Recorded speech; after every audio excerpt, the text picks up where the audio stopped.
வணக்கம். திசை மாறும் தேடல்கள் சிதைமா எதிர்காலம். ஒரு துணிச்சலான பார்வை. வணக்கம் நண்பர்களே. இன்று நாம் ஒரு நெருப்பாற்றை கடக்கப் போகிறோம். நம் இந்திய தண்டனை சட்டம் பிரிவு 377 நீக்கிவிட்டு ஒரு தனி மனித சுதந்திரத்தை பாதுகாத்துக் கொண்டிருக்கிறது. இது ஒருவரின் தனிப்பட்ட சுதந்திரம் மற்றும் கண்ணியத்திற்கான அடிப்படை உரிமை என நமது சட்டம் போற்றுகிறது. ஆனால் சட்டம் எப்போதுமே ஒரு செயலை குற்றமில்லை என்றுதான் சொல்ல முடியுமே தவிர அது சரி என்று சொல்ல முடியாது. சட்டம் வழங்கியிருப்பது அனுமதி மட்டுமே, அது அங்கீகாரம் அல்ல. கடந்த 10 ஆண்டுகளில் தன்பாலின ஈர்ப்பு குறித்த புள்ளி விவரங்கள் உலக அளவில் அதிகரித்து வருகின்றன. இந்தியாவில் மட்டும் பல லட்சக்கணக்கானோர் இந்த அடையாளத்தோடு வெளிப்படையாக தங்களை அடையாளப்படுத்திக் கொள்கின்றனர். இதற்கு பின்னால் 2 காரணங்கள் இருக்கலாம். ஒன்று உண்மையான உணர்வு பூர்வமான மாற்றம், மற்றொன்று இன்றைய பருவத்தினரிடையே இது ஒரு தற்காலிகமான ஈர்ப்பாகவோ அல்லது ஒரு ட்ரெண்ட் நாகரிகமாகவோ பார்க்கப்படுகிறது. எல்லா கருத்துக்களும் எப்போதுமே சரியாக இருக்க முடியாது.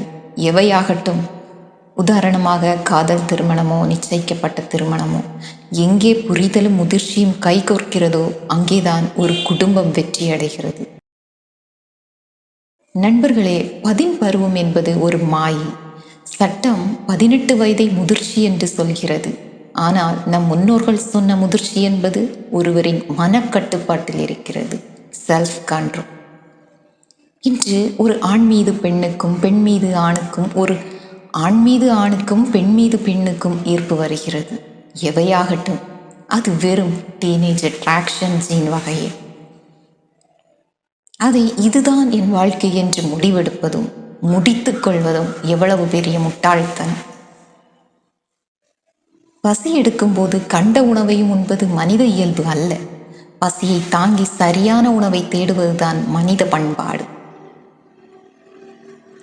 நண்பர்களே, எழுந்து வாருங்கள் இலக்கை நோக்கி.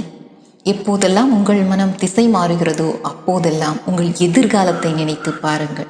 உங்கள் ஈர்ப்புகளை சங்கிலி போட்டு பூட்டுங்கள். அதற்கென ஒரு நேரம் வரும். இன்று உங்களுக்கு சரியாக தோன்றும் விஷயம் இன்னும் 10 ஆண்டுகள் கழித்து உங்களுக்கு பெரும் வருத்தத்தை தரலாம். அந்த முதிர்ச்சி வரும் வரை காத்திருங்கள். நண்பர்களே, இப்போது உங்கள் தரமான உயர்வுகளுக்காக உங்கள் செயல்களை மெருகேற்றுங்கள். லட்சியத்தை நோக்கி ஓடுங்கள். சுய கட்டுப்பாட்டை ஒரு ஆயுதமாக கையாளுங்கள். இறுதியாக ஒரு வேண்டுகோள். நம் எதிர்கால தலைமுறை என்பது வெறும் மனிதர்கள் அல்ல, அவர்கள் இந்த நாட்டின் உயிர் நாடி. நீங்கள் ஒரு தரமான தூணாக நிற்கப் போகிறீர்களா அல்லது ஒரு தற்காலிக ஈர்ப்பில் விழுந்து உங்கள் அடையாளத்தை வைக்கப் போகிறீர்களா?